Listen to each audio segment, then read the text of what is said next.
I bid you welcome. I welcome you to my house. Welcome to my house. Welcome to my home. Hello horror hounds, welcome to my horror house and welcome back to my Scream-a-thon. We've reached Scream 4, which, cards on the table straight away, I think's easily the best of all the sequels. I'm not necessarily a fan of the cold open. It starts off really decent, a very familiar setup, a couple of young girls, home alone, they get a phone call, it's Ghostface.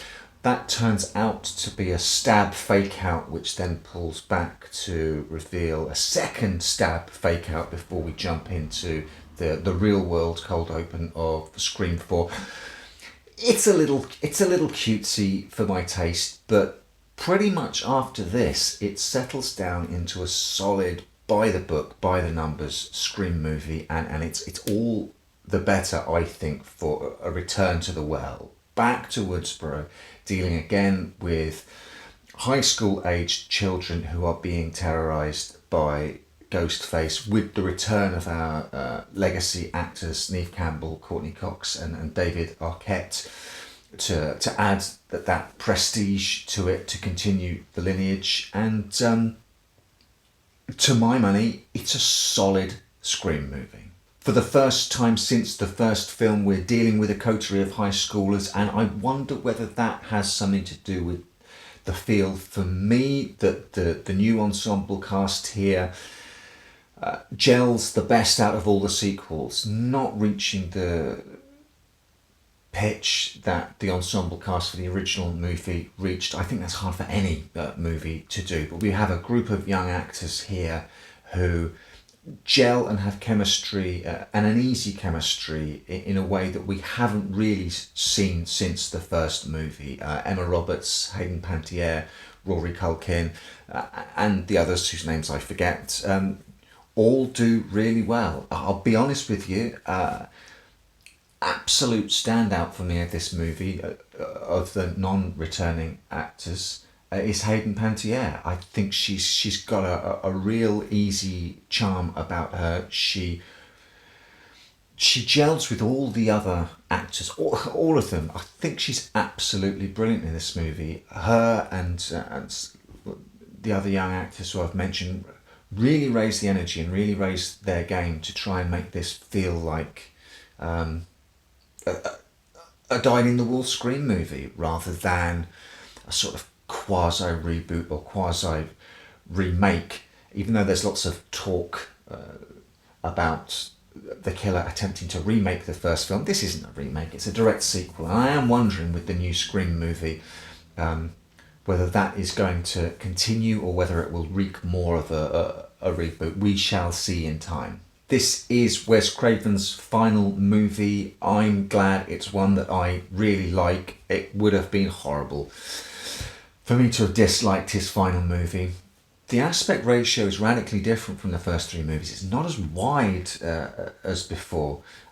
So watching them one after another, there is something, does seem, it's not a deal breaker, but it seems just slightly off about the way it's presented, the way it looks. And I wondered whether that was it. Gone is the ridiculous voice changer from 3, and back again is the Ghostface voice changer, which is now an app you can download onto your phone, which I think is a really nice touch and keeping up with the times. I'm going to be interested to see how the new Scream movie keeps up with the times. Here we have a character who continually live blogs whatever's going on straight to his website. And I remember at the time, once again, this is a recurring theme for me and the Scream movies, at the time thinking that sounded a bit like a dad's idea of what the young kids are all doing these days. Constant like sort of streaming and live blogging and stuff like that now is de rigueur.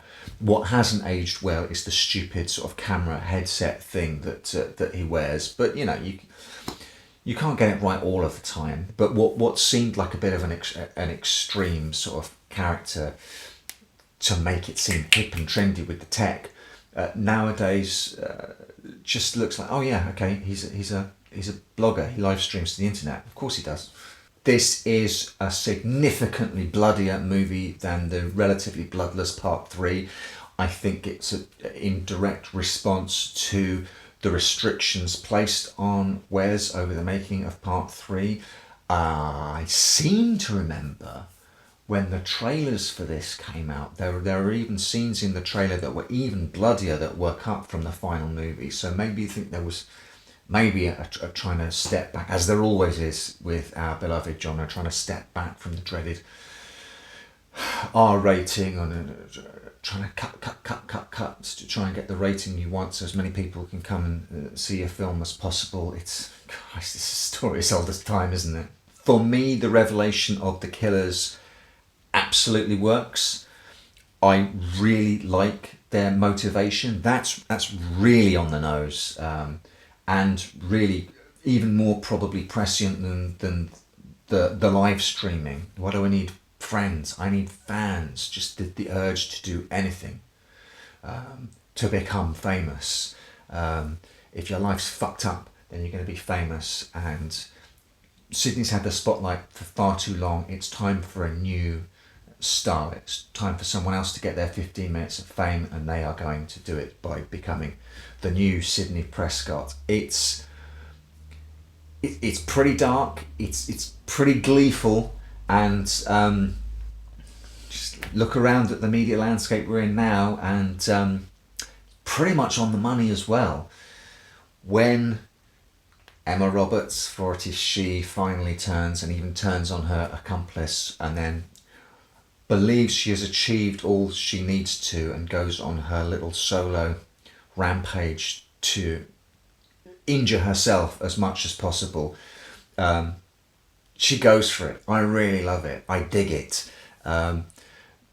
We get a slightly different twist on the final confrontation. The reveal with the killer is not the final scene. Her plan doesn't quite go as she expected, so we get a coda in the hospital, which is a little flavour we've never seen before in a Scream movie. Again, something I love. A nice, darkly ironic ending on her dead face, whilst the news reporters outside, not yet caught up with the latest twist at the very end of the movie, are reporting her to be the survivor and a true American hero. And it allows Sydney to have one more killer line. You've got the golden rule of remakes: don't fuck with the original. From the little I know about the new Scream movie, it does seem pretty similar to Scream 4. A bunch of new high schoolers who are under threat from a new ghost face, and the old team get wrapped into it to try and save the day. So we'll have to see how the new Scream movie disassociates itself, brings its own identity, whether it can or can't. I'm very excited for it, but it is up against some stiff competition. It needs to retain the fun of all four.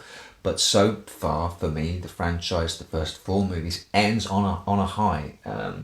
Ends on the second best movie of the four. So it's still quite a high bar to cross for the new film. I've got my fingers crossed for it. There is a formula for Scream movies, and to date, they've managed to stick to that formula and still feel fresh. Now, like the Friday the 13th movies, that might not be the case when we get to 10, and they might have to try radical stuff like got joked about at the very start with the stab movies involving time travel and things like that. I hope we can keep this as a relatively small, not continually going on and on and on. It's a relatively small franchise that sticks to its guns, does what it does, and just does it well and solidly. But there's not much more for me to say about Part 4, because I really like it from start to finish. I think it's got a charm. I think it's got a grit of its own, a determination to be a full-blooded Scream movie, and it succeeds. It's a little hard to see Courtney Cox and David Arquette playing a married couple who are having problems. It just feels a little bit too much like real life bleeding into the movies there. So there's a little bit of discomfort for me, just a little, watching it, and maybe that will get put to bed in the new movie, because I'm super psyched to see the returning actors back again. But that's it. Scream 4, really good Scream movie. Is it an amazing horror movie? No. For the final movie of Wes Craven's career, he has many more jewels in his crown than Scream 4, but I think he went the final film goes out swinging, and it goes out on a high note. And Wes Craven, man, what a career. God damn, what a career. A couple of young girls home alone, they get a phone call, it's Ghostface.